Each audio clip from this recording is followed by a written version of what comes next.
In this video, I am going to show you how to sort and filter data using Excel and the use of status bar.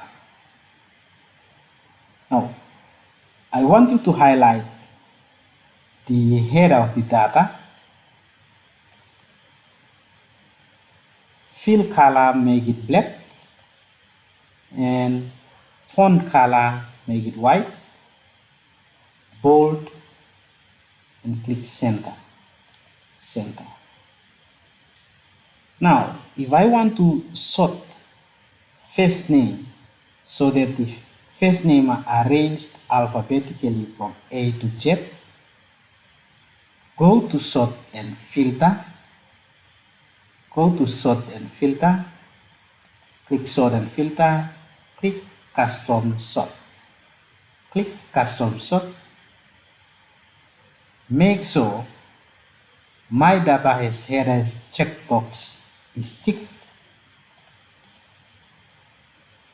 and then we go and find the column that we want to sort. In this case, the column that we want to sort is the first name. So click first name, and the first name will be arranged from A to Z, and say OK. When you say OK, notice that all the first names are now arranged alphabetically from A to Z. You can do the same thing for the last name as well. Click filter, custom sort, my header data is checked, and sort by last name. Say OK. We now have the last name sorted out from A to Z. To filter data, we click this filtering data worksheet. Now again, do the same thing, highlight the headers, fill color black, font color white, bold.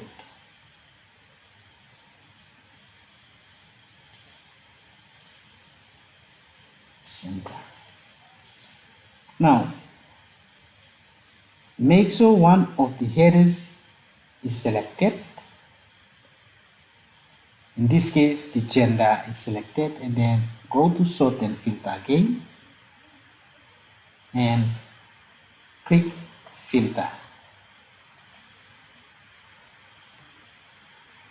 Okay, so when we click filter, we will have a filter drop down list will appear.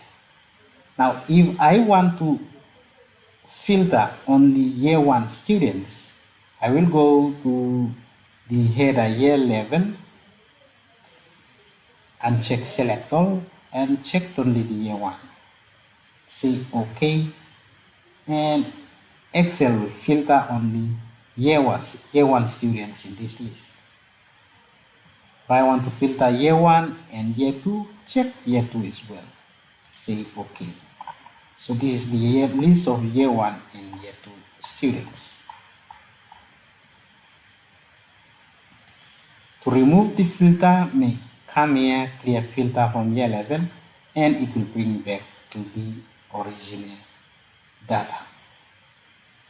Now let's say if I want to filter female students who are year 1 and year 2 from tourism and hospitality management. So female students, year 1 and year 2,